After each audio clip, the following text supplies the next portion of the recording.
بسم اللہ الرحمن الرحیم۔ اور سب سے عظیم الشان غزوہ بدر ہوا، جس کا لقب بدر کبریٰ ہے۔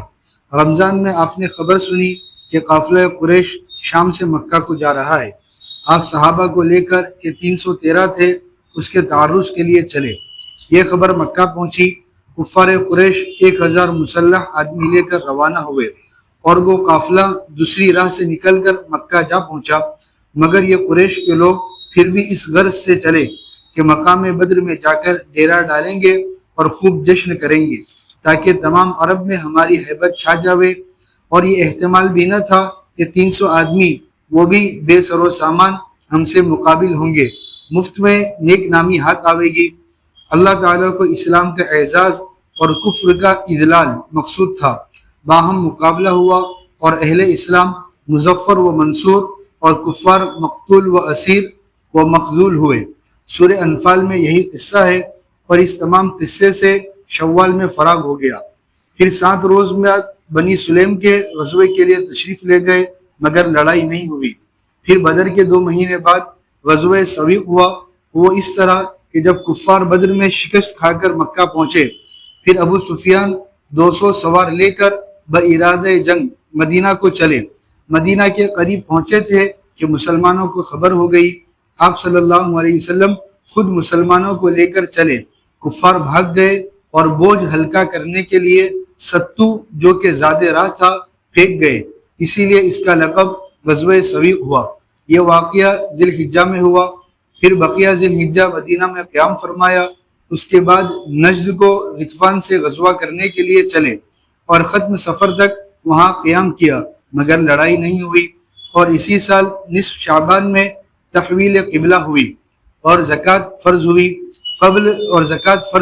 قبل فرض ہونے روزہ کے، اور آخر شعبان میں روزہ فرض ہوا، اور آخر رمضان میں صدقہ فطر واجب ہوا، اور عیدین کی نماز اور قربانی اسی سال مقرر ہوئی، اور جمعہ اس سے پہلے سال میں فرض ہو گیا تھا۔ اور اسی سال مراجعات بدر کے 1 روز قبل آپ کی صاحبزادی حضرت بی بی رقیہ کی وفات ہوئی، اور آپ نے اس کے بعد حضرت ام کلثوم رضی اللہ تعالیٰ عنہ دوسری صاحبزادی کا نکاح حضرت عثمان رضی اللہ تعالیٰ عنہ سے کر دیا۔ حضرت عثمان اسی سبب سے ذی النورین کہلاتے ہیں، اور بدر ہی کے بعد حضرت فاطمہ رضی اللہ تعالیٰ عنہ کا نکاح ہوا۔ بسم اللہ الرحمن الرحیم، الحمدللہ رب العالمین، والصلاة والسلام علی سید الانبیاء والمرسلین محمد وآلہ وصحبہ اجمعین، اما بعد۔ گزشتہ کل غزوہ بدر کے متعلق بتا رہے تھے کہ غزوہ بدر جو ہوا تو حضور اقدس صلی اللہ علیہ وسلم کو اللہ جل جلالہ امن والوں نے اختیار دیا کہ تمہیں جو پسند ہو وہ کیا جائے گا۔ اگر مال پسند ہو تو مال دیا جائے، اور اگر تم چاہتے ہو کہ کفر کی جڑ ختم ہو جائے تو یہ کیا جائے۔ حضور صلی اللہ علیہ وسلم بھی یہی چاہتے تھے، اللہ بھی یہی چاہتے تھے کہ کفر کی جڑ ختم ہو جائے، لیکن اس کے لیے وہ صحابہ کرام کے سامنے تقریر وغیرہ ہو گئی، اور پھر اللہ تبارک و تعالیٰ سے دعا کی۔ اللہ تبارک و تعالیٰ نے پہلے کہا کہ 1000 فرشتہ بھیجوں گا، پھر اس کے بعد اللہ تعالیٰ نے کہا کہ میں 2000 فرشتے بھیجوں گا، پھر اللہ تعالیٰ نے 5000 فرشتے بھیجنے کے لیے کہا، اور آسمان سے اللہ تبارک و تعالیٰ نے فرشتے مسلمانوں کی مدد کے لیے اتارے۔ ظاہر بات ہے ایک ہی فرشتہ بھی کافی تھا، لیکن ہم لوگوں کے لیے ایسے موقع پر تعداد کی ضرورت ہوتی ہے، اس وجہ سے اللہ تبارک و تعالیٰ نے 1000 پھر 2000 پھر 5000 فرشتے کیے، اور 17 رمضان کو یہ جنگ شروع ہوئی۔ 17 رمضان سے ابھی 17 رمضان کے بعد پھر حضور صلی اللہ علیہ وسلم مستقلاً کیا ہے جنگ ہی جنگ میں رہے اور پریشانی پریشانی میں رہے۔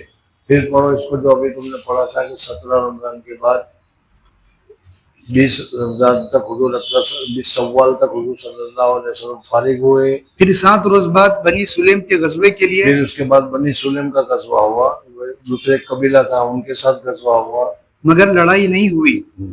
بدر کے 2 مہینے بعد بدر کے 2 مہینے کے بعد یعنی رمضان میں ہوا تھا، پھر شوال اور ذوالقعدہ میں غزوہ سویق ہوا۔ غزوہ سویق میں ستو ہوا غزوہ ہوا۔ کافر لوگ آئے تھے، حضور صلی اللہ علیہ وسلم کو پتہ چلا تو 200 آدمی تھے، حضور صلی اللہ علیہ وسلم صحابہ کو لے کر گئے تو وہ ابو سفیان 200 آدمی کو لے کر بھاگا، اور جب بھاگنے کے وقت میں وزن ساتھ میں ہوتا ہے تو جلدی بھگا نہیں جاتا. تو سویک ستو کھانے کے لیے لائے تھے, وہ راستے میں پھینکتے چلے گئے, اسی وجہ سے اس غزوے کا نام غزوہ سویک ہو گیا. جی وہ اس طرح ہوا کہ کفار بدر میں شکست کھا کر مکہ پہنچے. پھر ابو سفیان 200 سوار لے کر بارادہ جنگ مدینہ کو چلے. مدینہ کے قریب پہنچے تھے کہ مسلمانوں کو خبر ہو گئی. آپ صلی اللہ علیہ وسلم خود مسلمانوں کو لے کر چلے. بدر کے موقع پر کافروں کو جو نقصان ہوا ہے وہ بہت ہی اعلیٰ درجے کا نقصان ہوا. ایک تو سارے کے سارے جتنے گرو گھنٹال تھے وہ سارے مارے گئے. پھر اس کے علاوہ جو ہیں ان کے بھی دوسرے جو ساتھی تھے وہ بھی بہت سارے مارے گئے. اور ابھی کبھی تم نے سنا کہ ہم بدر میں جا کر وہاں ذرا مزے کریں گے اور لوگوں میں ہماری دھاک بیٹھ جائے گی کہ مسلمانوں کو انہوں نے نیچا دکھلا دیا. لیکن یہاں اللہ تبارک و تعالیٰ نے مسلمانوں کو ایسی قوت دے دی کہ ان کافروں کی ہوائی اکھڑ گئی. اس وجہ سے یہ بار بار چاہ رہے تھے کہ کسی طرح پھر ہمارا بات بن جائے, لیکن بنی نہیں. جی کفار بھاگ گئے اور بوجھ ہلکا کرنے کے لیے ستو جو کہ ذات راہ تھا پھینک گئے. اسی لیے اس کا لقب غزوہ سویق ہوا. یہ واقعہ ذی الحجہ میں ہوا. پھر جو رمضان میں تو وہ ہوا تھا, اور رمضان کے بعد شوال, ذوالقعدہ, ذی الحجہ 3 مہینے میں پھر یہ ہوا. جی پھر بقیہ ذی الحجہ مدینہ میں قیام فرمایا. اس کے بعد نجد کو غطفان سے غزوہ کرنے کے لیے چلے اور ختم سفر تک وہاں قیام کیا. محرم اور پھر سفر تک حضور صلی اللہ علیہ وسلم نجد, ریاض جس کو آج کل کہتے ہیں, وہاں تشریف لے گئے. جی مگر لڑائی نہیں ہوئی. اور اسی سال نصف شعبان میں تحویل قبلہ ہوئی. 15 شعبان کو یا شعبان میں کیا ہے, پہلے بیت المقدس کی طرف منہ کر کے مدینہ میں 16 مہینے تک نماز پڑھتے تھے, اب قبلے کی طرف منہ کرنے کا حکم ہو گیا. اور زکوٰۃ فرض ہوئی. زکوٰۃ بھی اب فرض ہوئی. یہاں اس میں ہے کہ مکہ مکرمہ میں بھی فرض ہوئی تھی. صدقہ حضرت کیا ابو سفیان نے بتایا تھا کہ یا مولانا فی صدقے و صدق تو اس میں. جی اور آخر شعبان میں روزہ فرض ہوا. شعبان میں روزہ فرض ہوا. اسی میں یعنی پہلے سال بدر ہوئی, بدر رمضان میں ہوا, رمضان کے بعد پھر شوال, ذوالقعدہ, ذی الحجہ, محرم, سفر, ربیع اور شعبان تک میں روزہ بھی فرض ہو گیا. زکوٰۃ بھی اسی سال فرض ہو گئی. جی اور آخر رمضان میں صدقہ فطر واجب ہوا. اور عیدین کی نماز اور قربانی اسی سال مقرر ہوئی. اور جمعہ اس سے پہلے سال میں فرض ہو گیا تھا. اور اسی سال مراجعات بدر کے ایک روز قبل آپ کی صاحبزادی حضرت, یعنی جس دن بدر میں حضور صلی اللہ علیہ وسلم جنگ کر رہے تھے اس وقت حضرت عثمان غنی رضی اللہ تعالیٰ عنہ کو کہا تھا کہ تم غزوہ بدر میں مت آنا, بلکہ تمہاری بیوی بیمار ہے, اس کی نکاح, وہ حضور صلی اللہ علیہ وسلم کی صاحبزادی تھی, بیٹی تھی, تو کہا کہ تم اس کی بیمارداری میں رہو, تم کو غزوے میں شریک ہونے کا ثواب بھی ملے گا اور حصہ بھی ملے گا. اس لیے حضرت عثمان غنی رضی اللہ تعالیٰ عنہ رک گئے تھے. تو بدر سے واپسی, بدر میں جیت تو ہو گئی, لیکن جیت کے بعد دوسرے دن حضرت رقیہ کا انتقال ہو گیا اور وہ مدینہ منورہ میں مدفون ہوئی. جی اور آپ نے اس کے بعد حضرت ام کلثوم دوسری صاحبزادی تھی, اس کا نکاح حضور صلی اللہ علیہ وسلم نے حضرت عثمان غنی رضی اللہ تعالیٰ عنہ سے کر لیا. تاریخ میں لکھا ہے کہ ایک نبی کی 2 بیٹی ایک ہی آدمی کو, ایک ہی داماد کو, ایک کے بعد ایک, صرف حضرت عثمان غنی رضی اللہ تعالیٰ عنہ کو ملی ہے. حضرت عثمان غنی کے علاوہ رضی اللہ تعالیٰ عنہ, ان کے علاوہ کسی دوسرے کو, دوسرے نبیوں کے یہاں بھی یہ سعادت حاصل نہیں ہوئی کہ ایک کے بعد ایک دوسری لڑکی ملے. اور یہاں تو حضور صلی اللہ علیہ وسلم کی جب دوسری لڑکی کا بھی انتقال ہو گیا تو خود حضور صلی اللہ علیہ وسلم نے فرمایا کہ میری تیسری لڑکی ہوتی تو میں عثمان کے ساتھ شادی کراتا. جی حضرت عثمان رضی اللہ تعالیٰ عنہ اسی سبب سے ذی النورین کہلاتے ہیں. اور بدر ہی کے بعد حضرت فاطمہ رضی اللہ تعالیٰ عنہ کا نکاح ہوا. ہجرت کے تیسرے سال بعد ربیع الاول کے پھر حضرت فاطمہ رضی اللہ تعالیٰ عنہ کا جو نکاح ہوا اس کی بھی تفصیلات ہے کہ پہلے حضرت فاطمہ رضی اللہ تعالیٰ عنہ کو حضور اکرم صلی اللہ علیہ وسلم کے ساتھ بہت زیادہ تعلق تھا. حضور اکرم صلی اللہ علیہ وسلم بھی بہت محبت کرتے تھے. پھر اس کے علاوہ حضور اکرم صلی اللہ علیہ وسلم نے جنت کی عورتوں کا سردار بھی حضرت فاطمہ کو بنایا تھا. بہت ساری فضیلتیں تھیں. حضرت ابوبکر صدیق رضی اللہ تعالیٰ عنہ نے بھی پیغام دیا تھا نکاح کا. لیکن حضور صلی اللہ علیہ وسلم نے کہا کہ دونوں کی عمر میں بہت فرق ہے، ظاہر بات ہے، اس وجہ سے منع کیا۔ حضرت عمر فاروق رضی اللہ تعالیٰ انہوں نے بھی پیغام دیا تھا، لیکن یہی عمر کے فرق کی وجہ سے، اس لیے کہ حضرت عمر کی کہاں عمر کتنی اور حضرت فاطمہ کی عمر کتنی، تو حضور صلی اللہ علیہ وسلم نے دونوں کو منع کیا۔ حضرت عمر نے حضرت علی کو کہا کہ تم حضور صلی اللہ علیہ وسلم سے فاطمہ کے نکاح کے سلسلے میں بات کرو۔ تو حضرت علی رضی اللہ تعالیٰ عنہ ڈرے کہ میں کیسے بات کروں، میرے پاس تو کچھ بھی نہیں ہے، پیسے بھی نہیں ہے، گھر بھی نہیں ہے، بھی نہیں ہے، وہ بھی نہیں ہے، سمجھ میں۔ لیکن حضرت عمر فاروق رضی اللہ تعالیٰ عنہ نے حضرت علی رضی اللہ تعالیٰ عنہ کو کہا، تو پھر حضرت علی رضی اللہ تعالیٰ عنہ نے حضور اکرم صلی اللہ علیہ وسلم سے گزارش کی کہ فاطمہ کے ساتھ میرا نکاح کرنے کا ارادہ ہے۔ اللہ جل جلالہ و والہ نے اس نکاح کو بہت پسند فرمایا، اور حضور صلی اللہ علیہ وسلم پر حکم بھی آیا کہ تم حضرت علی کے ساتھ نکاح کر دو۔ اس وجہ سے پھر حضرت علی رضی اللہ تعالیٰ عنہ کا نکاح حضرت فاطمہ الزہرا کے ساتھ ہو گیا۔ جی، ہجرت کا تیسرا سال بعد ربیع الاول کے پھر قریش کے تعاقب میں تشریف لے چلے اور نجران تک پہنچے، اور ربیع الاخر اور جمادی الاولیٰ وہاں رہے، مگر لڑائی نہیں ہوئی۔ پھر مدینہ منورہ واپس آ گئے۔ پھر بنی قینقاع کے یہود مدینہ سے تھے، بوجہ نقض عہد کے 15 روز محاصرہ فرمایا، پھر عبداللہ بن ابی کی سفارش پر چھوڑ دیا۔ یہ عبداللہ بن سلام کی برادری ہے، اور اسی نقض عہد کے سبب کعب بن اشرف کے قتل کا حکم دیا، چنانچہ قتل کیا گیا۔ اور اسی سال شوال کی ابتدا میں غزوہ احد واقع ہوا، جس کا قصہ چوتھے پارے کے پاؤں سے شروع ہو کر نصف کے کچھ بعد تک پہنچا ہے۔ پھر غزوہ اس میں دورہ کے کتنے ہیں؟ کچھ نہیں، ایک ہی، دو۔ وہ کعب بن اشرف کے قتل کا واقعہ بیان کیا تھا، یاد آ گیا، وہ اس میں آیا ہے ابھی، بڑا لمبا واقعہ ہے۔ یہودی تھا اور حضور صلی اللہ علیہ وسلم کو بہت اذیت دیتا تھا، وہ تکلیفیں بھی بہت دیتا تھا۔ تو حضور صلی اللہ علیہ وسلم نے کہا کہ کون کعب بن اشرف کو قتل کرے، بڑا مالدار تھا اور بڑا اونچا مکانات بھی تھے، اس کے بنگلہ جیسا تھا، بڑا قلعہ میں رہتا تھا وہ۔ جی، پھر غزوہ حمراء الاسد کے ایک منزل ہے واقع ہوا۔ اس کا قصہ یہ ہوا کہ جب احد سے کفار چلے گئے تو پھر راہ سے مدینہ لوٹنے کا ارادہ کیا۔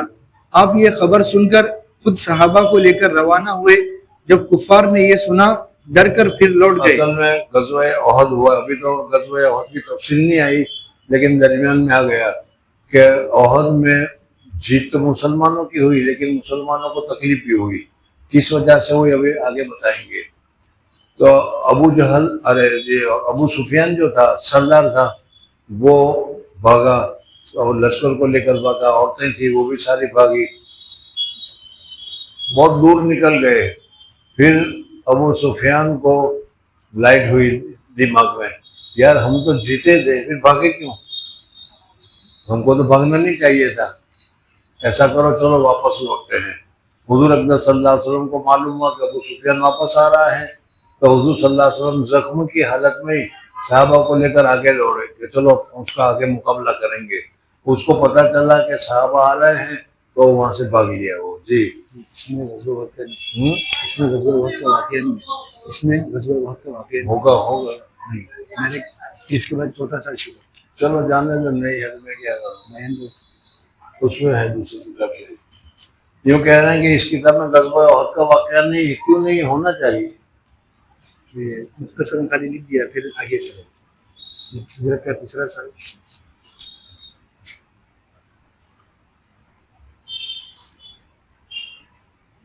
حوالہ دے دیا چوتھے پارے۔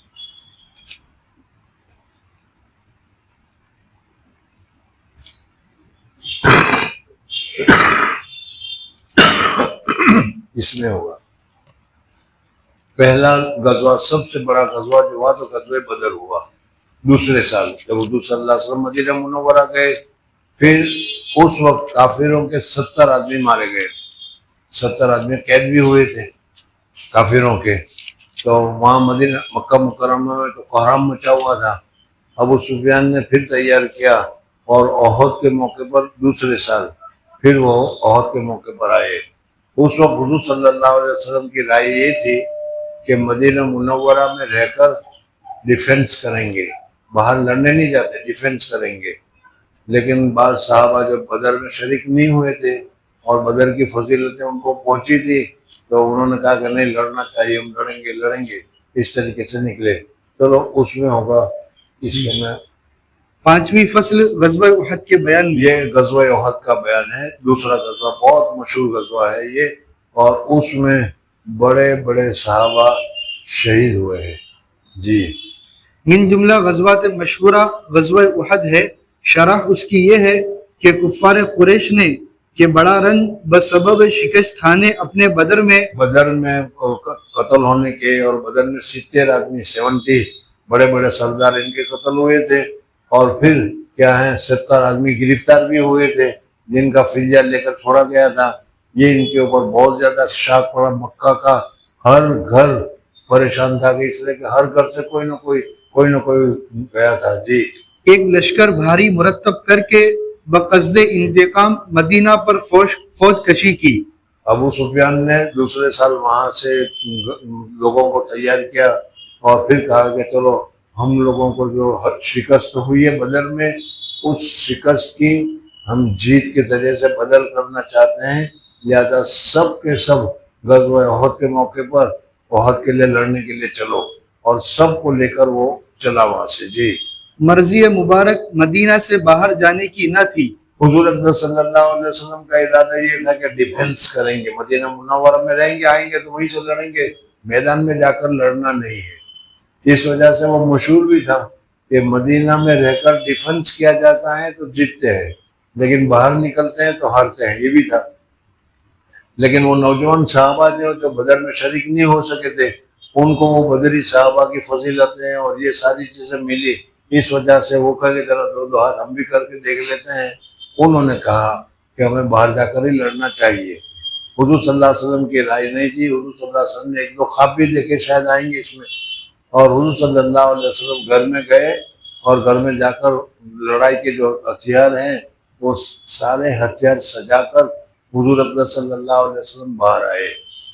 اب یہ نوجوان جو بیٹھے ہوئے تھے جن سے مشورہ ہوا تھا، انہوں نے یہ سوچا کہ بھائی حضور صلی اللہ علیہ وسلم کی رائے باہر جا کر لڑنے کی نہیں ہے، اور ہمارے اصرار پر باہر جا رہے ہیں، چلو ہم منع کرتے ہیں کہ نہ جائیں، ڈیفینس کریں گے۔ انہوں نے اب کہا ڈیفینس کریں گے، تو حضور اکرم صلی اللہ علیہ وسلم نے کہا کہ جب نبی ایک مرتبہ لڑائی کے ہتھیار پہن لیتا ہے تو پھر اس کو بغیر لڑائی کے نکالا نہیں جاتا، اس وجہ سے اب تو لڑنا ہی پڑے گا، باہر جانا ہی پڑے گا، اور باہر جانے کے لیے نکلے۔ غزوہ احد کی جگہ تو دیکھی ہوگی جنہوں نے دیکھی ہوگی، مدینہ منورہ سے تقریباً 1.5 یا 2 میل کے فاصلے پر ہے، 3 کلومیٹر، 2 میل یا 3 کلومیٹر کے فاصلے پر ہے۔ بہرحال حضور صلی اللہ علیہ وسلم غزوہ احد کے لیے وہاں سے نکلے۔ ابھی احد پہنچے نہیں تھے، عبداللہ ابن ابی جو منافق تھا، وہ اس منافق نے ایک چال چلی اور اس نے کہا کہ بھائی ہماری رائے تو یہ تھی کہ مدینہ میں ہمیں ڈیفنس کرنا چاہیے، بہانا چاہیے تھا اسے، مدینہ میں رہ کر ہمیں ڈیفنس کرنا چاہیے تھا، اور اس کی جگہ پر وہاں باہر لڑنے کے لیے جا رہے ہیں، ہماری بات نہیں مانی، اس لیے میں اور میرے ساتھی نہیں آئیں گے۔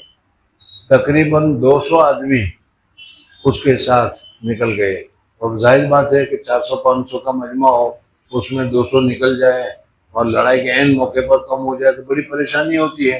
بہرحال پھر بھی حضور اکرم صلی اللہ علیہ وسلم احد کے میدان میں پہنچے ہیں۔ جی مرضی مبارک مدینہ سے باہر جانے کی نہ تھی، قصد یہ تھا کہ شہر میں قائم رہ کے فوج اعداء کو بوقت آنے ان کے دفاع کریں۔ اکثر صحابہ یعنی ڈیفنس سسٹم میں لڑنے چاہتے تھے حضور صلی اللہ علیہ وسلم۔ جی اکثر صحابہ مثل حضرت حمزہ و سعد بن عبادہ و دیگر مردم اوس و خزرج کا یہ مشورہ ہوا کہ باہر نکل کر لڑیں۔ ہر چند کے بعض اصحاب انصار نے یہ بات بھی کہی کہ ہم نے پہلے سے یہ بات تجربہ کی ہے، جب کوئی لشکر مدینہ پر چڑھ آیا ہے اور مدینہ میں ہی قائم رہ کے مدافعات کی ہے تو خواہی نہ خواہی فتح اہل مدینہ کی ہوئی ہے۔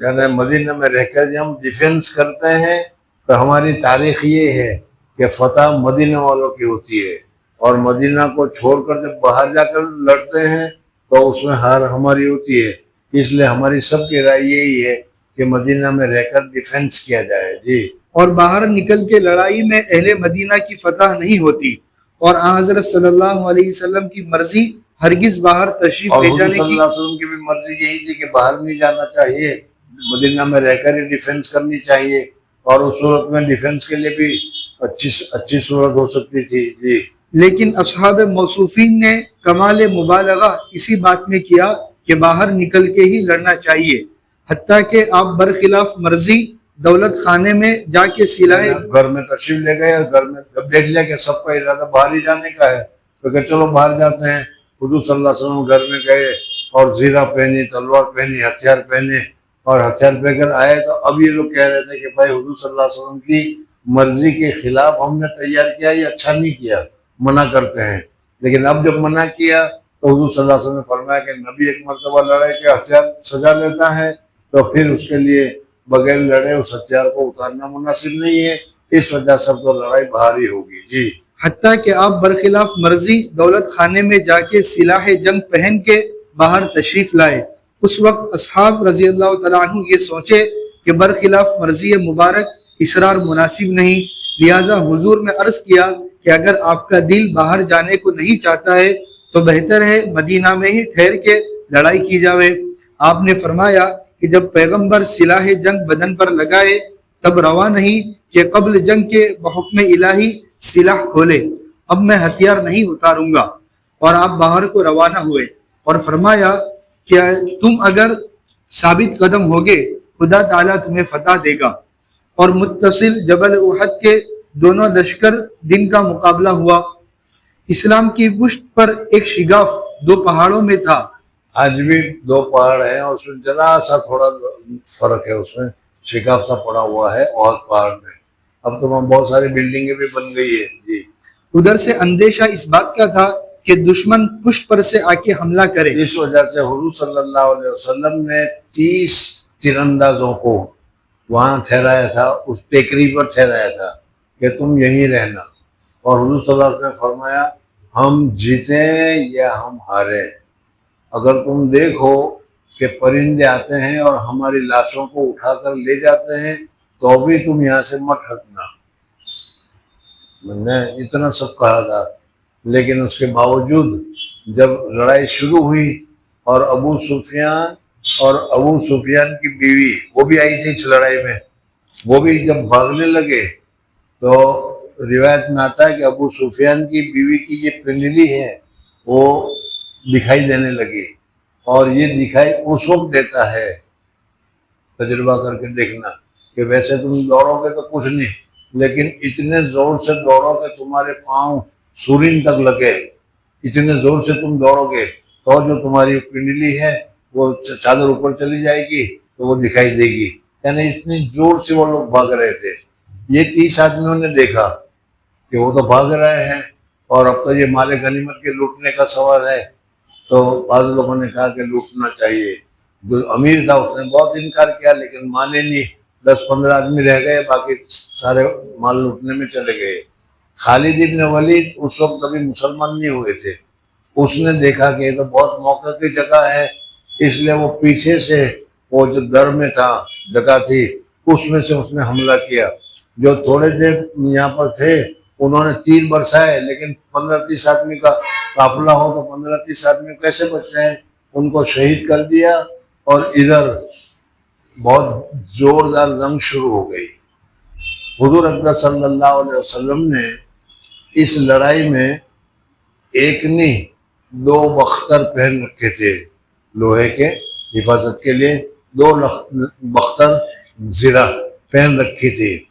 حضور اقدس صلی اللہ علیہ وسلم اوپر چڑھنے لگے، پاؤں پھسل گیا، جس کی وجہ سے حضور صلی اللہ علیہ وسلم کھڈے میں گر گئے، اور کھڈے میں گرنے کی وجہ سے وہ جو ٹوپ پہنا تھا وہ ٹوپ حضور صلی اللہ علیہ وسلم کے گال مبارک میں لگ گیا، اور حضور صلی اللہ علیہ وسلم کا خون جاری ہو گیا، حضور اقدس صلی اللہ علیہ وسلم کا دانت مبارک ٹوٹ گیا، اور حضور صلی اللہ علیہ وسلم کھڈے میں گر گئے۔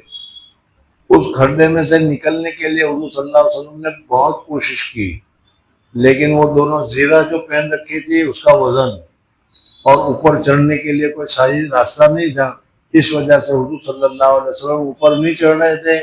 اتنے میں ایک صحابی وہ وہاں پہنچے، حضور صلی اللہ علیہ وسلم نے ان کے اوپر قدم رکھا اور قدم رکھ کر حضور صلی اللہ علیہ وسلم باہر آئے تو حضور صلی اللہ علیہ وسلم کا چہرہ انور خون سے بھرا ہوا تھا۔ کہا کہ وہ قوم جس نے اپنے نبی کو خون سے آلودہ کیا کامیاب نہیں ہوگی۔ خیر، ادھر حضرت علی رضی اللہ تعالیٰ عنہ اور حضرت فاطمہ رضی اللہ تعالیٰ عنہ بھی وہاں موجود تھے۔ حضرت فاطمہ نے دیکھا کہ حضور صلی اللہ علیہ وسلم کو بہت خون بہہ رہا ہے تو پانی لائے حضرت علی رضی اللہ تعالیٰ عنہ ڈال میں، اور وہ پانی ڈالا گیا، لیکن جیسے پانی ڈالا اور خون بہنے لگا تو پھر حضرت فاطمہ رضی اللہ تعالیٰ عنہ نے ایک اسیر چٹائی، پرانی چٹائی تھی، اس کو جلائی، اس کی راکھ بنائی اور وہ راکھ لے کر حضور صلی اللہ علیہ وسلم کو جہاں سے خون نکل رہا تھا وہاں کیا تو خون بند ہو گیا۔ پھر حضور صلی اللہ علیہ وسلم کو لے کر احد پہاڑ کے پاس لے گئے۔ جی، لہٰذا آپ صلی اللہ علیہ وسلم نے عبداللہ بن جبیر رضی اللہ تعالیٰ عنہ کو 50 تیر اندازوں کے وہاں متعین کیا۔ جو ٹیلا تھا اس میں 50 آدمی کو حضور صلی اللہ علیہ وسلم نے کہا تھا ہم ہار جائیں یا جیت جائیں، مر جائیں اور چڑیا بھی اٹھا کر لے جائے، چیل بھی ہم کو اٹھا کر لے جائے، یہاں سے ہٹنا نہیں۔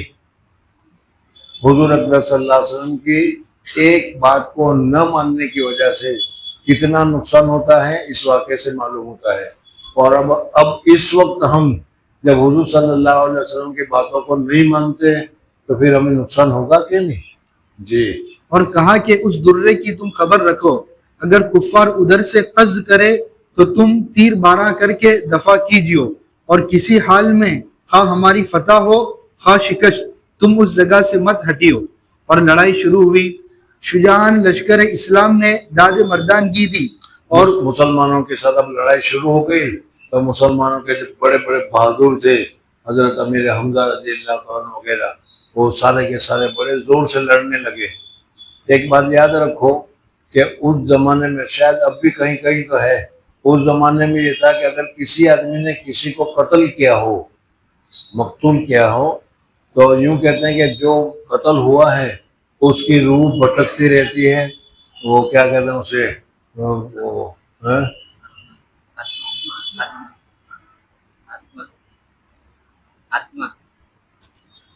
آتما کیا ہے، جو ضروری ہے وہ تو بولتے نہیں، اور وہ کہتے ہیں نہیں وہ جانور کیا ہے جس کو کہتے ہیں وہ گوڑ، گوڑ جو ہے، گوڑ کو اردو میں کیا کہتا ہے؟ الو، تمہارے جیسے الو، سمجھ میں نہیں؟ تو یہ وہ لوگ یہ مانتے تھے کہ جس آدمی کو تم نے قتل کیا ہے اس کی روح الو میں جا کر بیٹھ جاتی ہے اور وہ الو چلاتا ہے کہ مجھے پلاؤ، مجھے پلاؤ، مجھے پلاؤ۔ جس آدمی نے قتل کیا ہے اس کو قتل کرو گے تب جا کر وہ ٹھنڈا ہوگا، یہ مشہور تھا اس زمانے میں۔ اب غزوہ بدر میں 70 بڑے بڑے گرو گھنٹال سارے قتل ہوئے تھے۔ حضرت امیر حمزہ رضی اللہ تعالیٰ عنہ نے بھی بہت سو کو مارا تھا۔ اس وجہ سے اب انہوں نے یہ غزوہ احد کے موقع پر کافروں نے یہ طے کر رکھا تھا کہ جن جن لوگوں نے ہمارے رشتہ داروں کو مارا ہے کسی طریقے سے ان کو مارا جائے، سمجھ میں آیا نہیں؟ چنانچہ حضرت امیر حمزہ رضی اللہ تعالیٰ عنہ کا قصہ آئے گا بھی۔ جی، اور خون کفار سے میدان کو لالہ زار کر دیا اور بہت مارے پھر بھی۔ جی، اور کئی مرتبہ جانب درے سے کفار نے حملہ کرنا چاہا مگر بسبب تیر اندازی یعنی جو تیر انداز حضور صلی اللہ علیہ وسلم نے بیٹھائے رکھے تھے ان لوگوں نے ایسے تیر پھینکے کہ وہ کافر وہاں سے آ نہیں سکے۔ حضور صلی اللہ علیہ وسلم کھڑے ہو کر دیکھ رہے تھے کون کون تیر مار رہا ہے، کتنے تیر مار رہا ہے۔ حضرت سعد بن عبادہ رضی اللہ تعالیٰ عنہ اور دوسرے صحابہ نے تیر اتنے تیر مارے کہ کمان توڑ دیے، اتنے تیر پھینکے۔ حضور صلی اللہ علیہ وسلم بھی کہتے ہیں مارو مارو فدا ابی کو امی، میرے ماں باپ تم پر فدا ہو، مارو اور کافروں کو۔ خوب تیر اندازی ہو رہی تھی۔ جی، بسبب تیر اندازی ہمراہیان عبداللہ بن جبیر کے قابو نہ پایا، بالآخر کفار کو ہزیمت ہوئی، یہاں تک کہ